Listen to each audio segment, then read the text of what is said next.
Malaysia mencapai kemerdekaan pada 31 Ogos 1957. Setiap kali tiba hari kemerdekaan, rakyat Malaysia akan menyambutnya dengan meriah.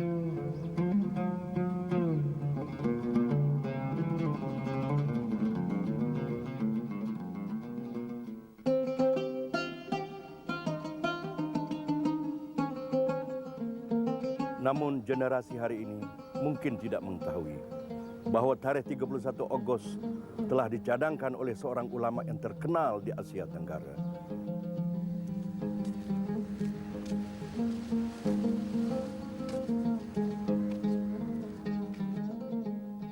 Ulama yang dimaksudkan adalah Pak Him atau nama penuhnya Abdullah bin Ibrahim. Beliau lebih dikenali dengan nama Abdullah Fahim. Abdullah Fahim adalah datuk kepada Perdana Menteri kita, iaitu Datuk Seri Abdullah Ahmad Badawi.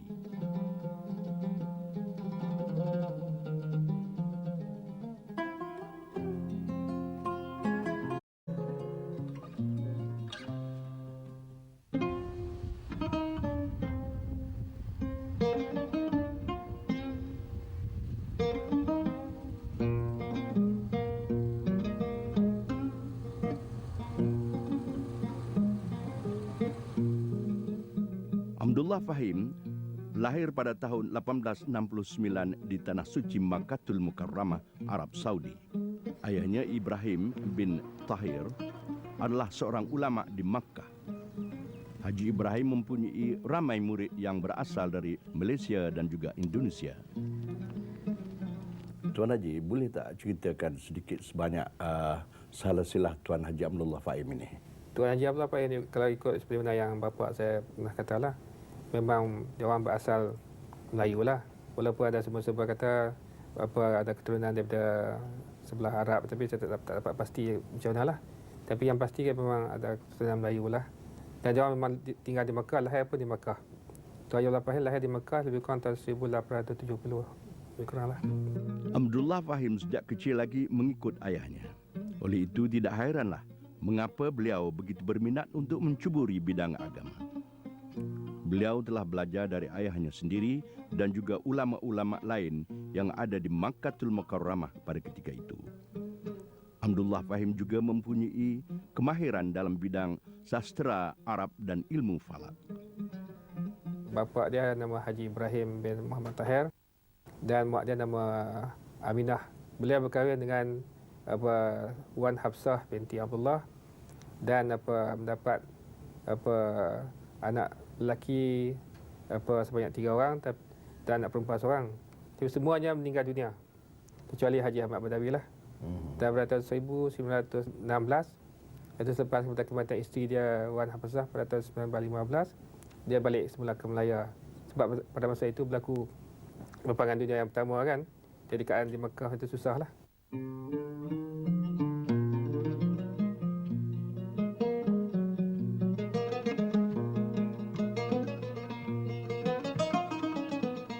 Menurut keluarga Abdullah Fahim, beliau telah berguru dengan 42 orang ulama terkenal. Selain bidang agama, Abdullah Fahim juga meminati bidang politik. Beliau begitu aktif di dalam memperjuangkan kemerdekaan Malaya. Beliau juga menaruh harapan yang tinggi agar bumi Indonesia akan bebas dari cengkaman Belanda. Haji Abdullah Fahim ni seorang yang bersikap lemah lembut, peramah, sabarlah, tak mudah nak marah orang semua. Dan dengan keluarga pun dia sangat melayani keluarga dengan baiklah. Pada tahun 1921, Abdullah Fahim telah pulang ke Tanah Melayu untuk beberapa waktu. Tidak berapa lama kemudian, beliau pergi ke Mekah sekali lagi. Ketika Perang Dunia Kedua, beliau telah pulang semula ke Tanah Melayu. Ketika zaman perang itu, beliau terpaksa berjalan kaki untuk sampai ke Tanah Melayu. Ketika itulah beliau mendapat pengalaman dari persekitaran yang dilaluinya. Dia dapat melihat kesengsaraan setiap bangsa yang dijajah.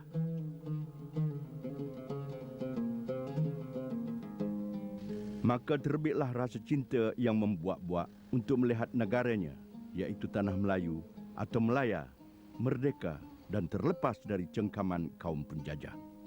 Melalui bidang politik, beliau berjuang untuk mendapatkan kemerdekaan.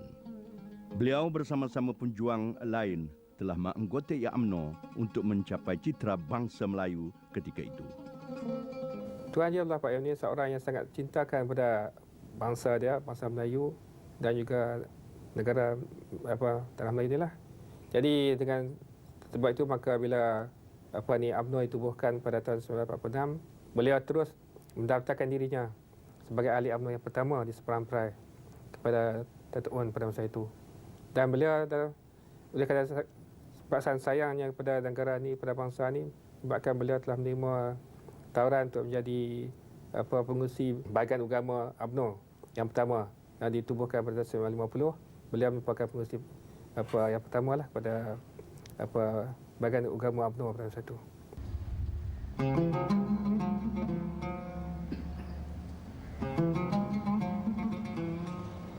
Namun begitu, bidang politik tidak membuat beliau lupa akan tugasnya sebagai seorang guru agama. Ketika di Kedah, beliau telah mengajar dari rumah ke masjid dan juga madrasah. Ketika di Kedah juga, beliau telah menjadi setiausaha kepada Majmu' Ulama Kedah yang diketuai oleh Haji Wan Sulaiman Siddiq. Pada tahun 1344 Hijriah, Abdullah Fahim telah mendirikan sebuah sekolah agama di Kepala Batas. Sekolah ini telah menjadi sekolah pertama di sini yang mengajar ilmu hadis. Sekolah ini masih lagi beroperasi dengan pelajar hampir 2,000 orang.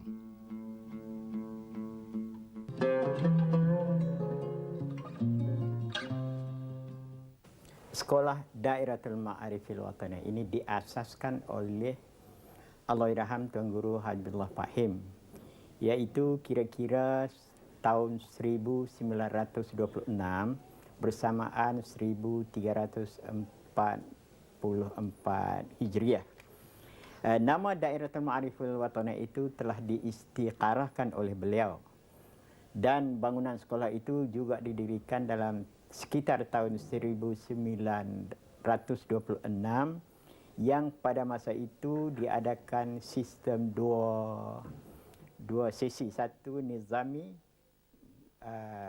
bahagian persekolahan umumi yang diajar secara beramai-ramai di masjid. Pada masa itu pelajar-pelajarnya terdiri daripada berbagai-bagai negeri, termasuklah Perak, Johor, Selangor, dan ada yang daripada selatan Thailand, Sumatera Utara termasuk Brunei dan Kalimantan.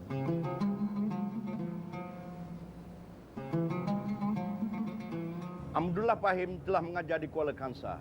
Salah seorang murid beliau ialah Sultan Iskandar. Baginda sering berbincang soal agama dengan Abdullah Fahim. Abdullah Fahim amat mencintai tugas mendidik masyarakat. Ketika beliau ditawar untuk menjadi mufti, beliau telah menolak tawaran tersebut. Abdullah Fahim tidak sanggup meninggalkan bidang pendidikan.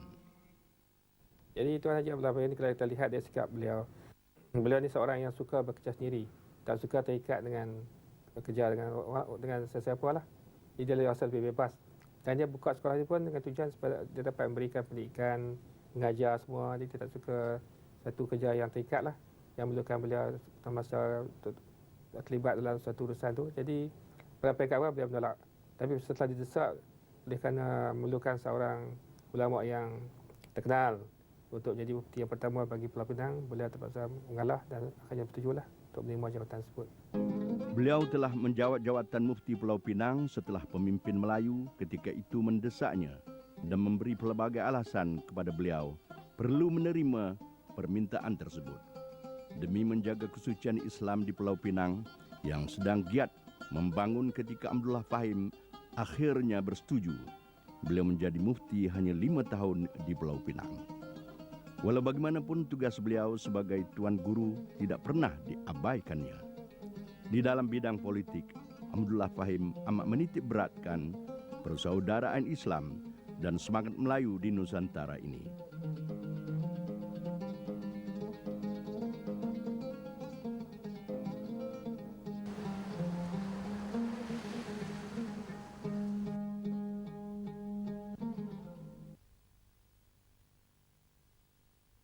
Abdullah Fahim pernah meluahkan hasratnya untuk melihat Melaya dan Indonesia maju, dan beliau menggambarkan Melaya dan Indonesia adalah dua saudara kembar yang tidak boleh dipisahkan. Bagi beliau, nasib buruk maupun baik yang berlaku di salah sebuah negara tersebut akan memberi kesan kepada yang satu.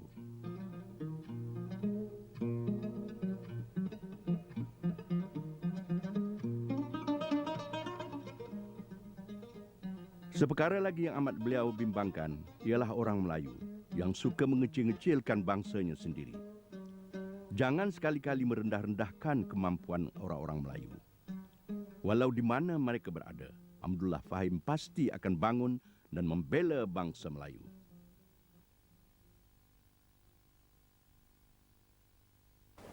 Beliau juga tidak suka kepada gerakan-gerakan yang cuba mengeluarkan orang-orang Melayu dari mazhab Syafi'i.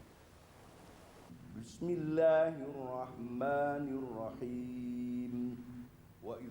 Dari mata kaca beliau, pergerakan seperti Syiah, Wahabi dan Khawarij adalah sesuatu yang berbahaya kepada perpaduan bangsa Melayu di Malaysia dan juga Nusantara seluruhnya. Beliau akan cuba mengecam sesiapa yang cuba membawa doktrin Khawarij. Beliau mengatakan bahawa golongan Khawarij adalah mereka yang meletakkan suatu iktizam untuk memporak-perandakan umat Islam melalui ajaran bertentangan dengan Islam. وَعَلَّمَ آدَمَ الْأَسْمَاءَ كُلَّهَا ثُمَّ عَرَضَهُمْ عَلَى الْمَلَائِكَةِ فَقَالَ أَنْبِئُونِي. Abdullah Fahim sering menasihati orang Melayu dan umat Islam lain agar sentiasa mengelakkan diri dari bertengkar dan berselisih faham, kerana perkara-perkara seperti ini boleh merosakkan perpaduan. Abdullah Fahim pernah berkata, sesiapa yang datang kepada kamu dan menyuruh kamu semua supaya taat kepada seorang lelaki tertentu, tujuannya untuk memecah belahkan persatuan kamu dan menghancurkan kesatuan kamu, maka bunuhlah akan dia.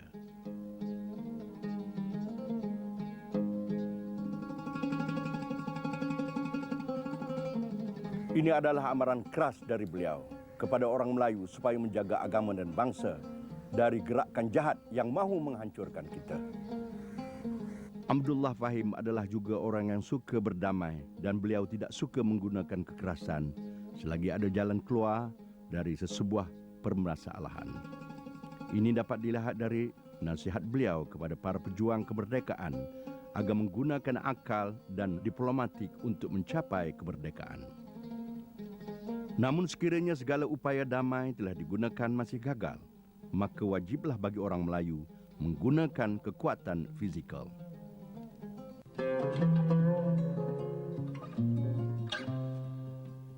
Abdullah Fahim adalah seorang ulama dan pejuang. Di dalam kesibukan mengajar dan berjuang akan nasib bangsanya, beliau tidak mempunyai banyak masa untuk menulis. Namun begitu, terdapat beberapa syair ciptaannya di dalam bahasa Arab yang sempat beliau karang. Beliau amat menyukai bidang sastra Arab. Iaitu Haji Abdullah Fahim ni ada seorang saja anak-anak, iaitu anak lelaki, iaitu Datuk Haji Ahmad Badawi. Dan anak lelaki beliau ni merupakan antara tokoh UMNO yang berjuang untuk kemerdekaan lah. Jadi telah menjawab berbagai jawatan dalam pemuda UMNO sebagai Datuk Ketua Pemuda UMNO Malaysia. Pernah menjadi sebagai Exco Kerajaan Negeri Pulau Pinang, jawatan Timbalan Ketua Menteri Pulau Pinang, dan keturunan yang lain ialah anak pada Datuk Haji Ahmad Badawi, iaitu Datuk Abdullah Badawi yang sekarang merupakan Perdana Menteri Malaysia lah, cucu pada Haji Abdullah Fahim. Abdullah Fahim adalah antara pejuang yang bernasib baik kerana perjuangannya untuk melihat orang Melayu di Melaya merdeka akhirnya tercapai juga. Beliau juga sempat melihat anak-anaknya, iaitu Haji Ahmad Badawi dan Haji Ghazali, berjaya menjadi tokoh penting bangsa Melayu. Kini cucu kesayangannya pula telah memimpin negara yang beliau turut memperjuangkan kemerdekaannya. Datuk Seri Haji Abdullah Ahmad Badawi telah meneruskan perjuangan datuknya untuk melihat orang Melayu terus melangkah maju.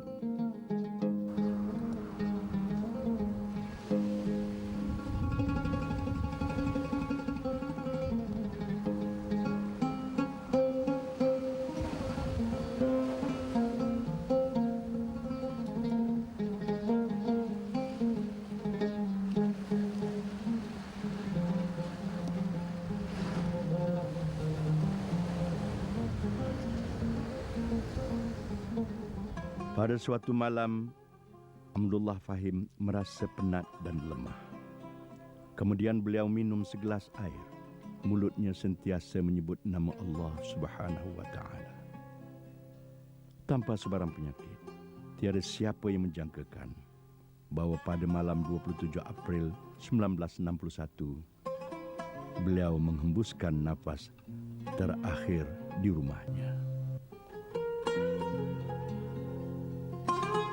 Haji Abdullah bin Haji Ibrahim Badawi amat menyintai agamanya, keluarganya, bangsanya, dan negaranya. Beliau terus berjuang di atas demi Tuhannya bagi mencapai kejayaan bagi agama dan bangsanya. Maka hilanglah satu lagi ulama besar bagi umat Melayu di Nusantara ini dan juga bagi umat Islam lainnya. Seorang penulis telah menulis tentang Haji Abdullah Fahim. Ianya berbunyi, Haji Abdullah Fahim adalah Datuk Perdana Menteri Abdullah Ahmad Badawi. Tetapi Abdullah Fahim sebagai seorang ulama dan anggota masyarakat bukan milik Abdullah saja, tetapi beliau adalah milik seluruh umat Islam. Bismillah itu permulaan idhafi melengkapi dia sekalian puji, menyatakan sifat khatamin Nabi, janganlah kita syak sekali-kali. Tubuhnya putih bercampurlah merah, tidaklah tinggi, tidaklah rendah. Belikatnya bertanda khatamin nubuwah, menunjukkan kemudian tiada nabilah. Perutnya rata bersamalah dada, tidaklah kekok dipandang mata. Mukanya berpaling, badan berserta, hadapan dipandang, belakang nyata. Nabi kita apabila bersabda, perlahan-lahan sekadar nyata, memberi faedah semata-mata, menyatakan hukum yang Maha Esa. Nabi kita apabila berjalan, condong sedikit ke hadapan, ke kiri ke kanan tiada menolehan, khusyuk tawaduk kepada Tuhan.